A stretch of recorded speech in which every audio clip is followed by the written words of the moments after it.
আসসালামু আলাইকুম, কেমন আছেন সবাই? আশা করি ভালোই আছেন। টেকহুজুর ইউটিউব চ্যানেলের পক্ষ থেকে আমি জাকির হোসেন আছি আপনাদের সাথে।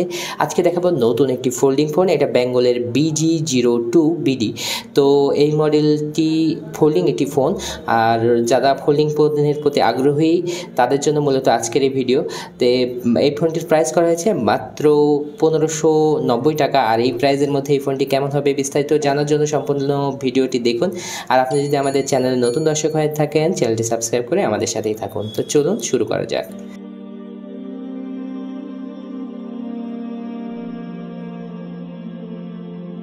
শুরুতেই এটা স্পেসিফিকেশন 1.8 ইঞ্চি ডিসপ্লে থাকছে, dual SIM supported, MTK chipset, digital camera থাকছে, 1000 mAh ব্যাটারি, ওয়্যারলেস FM থাকছে স্পিকার উইথ ক্লিয়ার সাউন্ড, মানে স্পিকার উইথ ক্লিয়ার সাউন্ড থাকছে।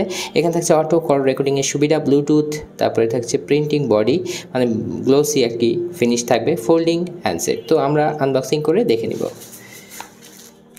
প্যাকেটটি খুললেই দেখতে পাচ্ছেন যে একটি ওয়ারেন্টি কার্ড, যার মাধ্যমে 1 বছরের ওয়ারেন্টি পাওয়া যাবে, এবং থাকছে একটি ইউজার ম্যানুয়াল। তারপরে থাকছে একটি নর্মাল চার্জার, একেবারেই নর্মাল, স্পেশালি দেখানোর কিছু নেই। সবশেষে থাকছে একেবারেই কমন 5C যে ব্যাটারিটি থাকে সেটি 1000 mAh। আমরা ফোনে চলে আসলাম, দেখতে পাচ্ছেন এই ফোনটির যে সাইজ, এটা আমি বলবো যে একেবারেই পারফেক্ট সাইজ ফোল্ডিং ফোন হিসাবে। এর থেকে বড় হলে কিন্তু খারাপ লাগে। তো এটার যে ফিনিশিং আমি বলবো সেটাও সুন্দর, এবং আপনারা সেটা দেখতেই পাচ্ছেন। আর পেছনের দিকে থাকছে এটার ক্যামেরার অবস্থান, সাথে থাকছে একটি ফ্ল্যাশ লাইট এবং টর্চ লাইট হিসেবে এটা ইউজ করা দেবে। নিচে বেঙ্গলের লোগো, নিচ দিকে একেবারেই যা থাকে আর কি, চার্জিং পিন থাকছে, এখানে চার্জিং পয়েন্ট। তো এখানে থাকছে মাইক্রো USB চার্জিং পোর্ট, আর থাকছে হচ্ছে একটি 3.5mm অডিও জ্যাক। উপরের দিকে তেমন কিছু থাকছে না, আর চার সাইডে তো বলবো তেমন কিছু থাকছে না। আমরা যদি খুলে নিই তাহলে দেখতে পাচ্ছেন যে এই ফোনটির যে গেট আপ ফোল্ডিং ফোন হিসাবে দেখতে পাচ্ছেন। খুললে তো অনেক বড়ই হয়ে যাবে, এটাই স্বাভাবিক। কি ফিচারগুলো উপরে লেখা আছে, বাটনগুলো একেবারে সমানই, একবারে খুব বেশি উঁচা না, আপনারা দেখতে পাচ্ছেন সেটা। আর প্রাইস অনুযায়ী আমি বলবো অবশ্যই প্রাইসটা তুলনামূলক বেশি করা হয়েছে, আর একটু কম হলে আমাদের জন্য সুবিধাজনক হতো কেনার ক্ষেত্রে। তো আমরা পেছনের দিকে খুলে নেব। পেছনে আসলে দেখতে পাচ্ছেন যে একটি স্ট্যান্ডার্ড সাইজের সিম, একটি মাইক্রো সিম লাগাতে পারবেন, আর একটি SD কার্ডের স্লট থাকছে। চালু করে নেব ফোনটি।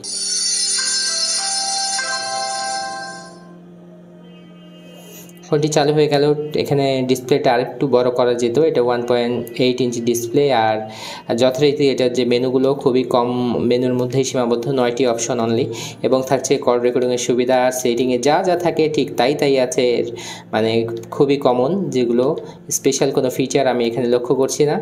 আর এখানে থাকছে মাল্টিমিডিয়া, ক্যামেরা, অডিও, ভিডিও সব কিছুই থাকছে। একেবারেই নর্মাল ক্যামেরা, দেখানোর তেমন কিছু নেই। অর্গানাইজারের মধ্যে ব্লুটুথ থাকছে, টর্চ লাইট থাকছে, ক্যালকুলেটর থাকছে, এবং ভাইব্রেশন সাপোর্টেড এই ফোনটিতে ভাইব্রেশন দেওয়া হয়েছে, এবং মেসেজের যে অপশন, গেম একটি দেওয়া থাকে এগুলানে। এখানে কিন্তু 2টি গেম দেওয়া আছে, এবং সেটা কিনে খেলতে হবে। সব ফোনের কিন্তু অলমোস্ট একই রকম, কিনে খেলতে হবে। এবং দেখতে পাচ্ছেন যে প্রোফাইল, এবং থাকছে হচ্ছে এখানে দেখতে পাচ্ছেন কল সেটিংয়ের মধ্যে আসলে অ্যাডভান্সে গেলে call recording, white list, black list, এই অপশনগুলো কিন্তু এখান থেকে পেয়ে যাচ্ছেন। খুবই সিম্পল একটি সেট, দাম তুলনামূলক একটু বেশি হলেও যারা ফোল্ডিং ফোন ভালোবাসেন তাদের জন্য হতে পারে একটি বেস্ট অপশন। আর এটার প্রাইস করা হয়েছে মাত্র 1590 টাকা। আর এই প্রাইসের মধ্যে ফোনটি কেমন লাগলো, নোটিফিকেশন লাইট কিন্তু দেওয়া হয়নি, কোনো নোটিফিকেশন লাইট দেওয়া হয়নি, কেমন লাগলো আর এই ফোনটি সম্পর্কে কিছু বিস্তারিত জানার জন্য অবশ্যই আমাদের কমেন্টের মাধ্যমে জানান। আজকের ভিডিও এখানে শেষ করছি। আসসালামু আলাইকুম ওয়া রাহমাতুল্লাহ।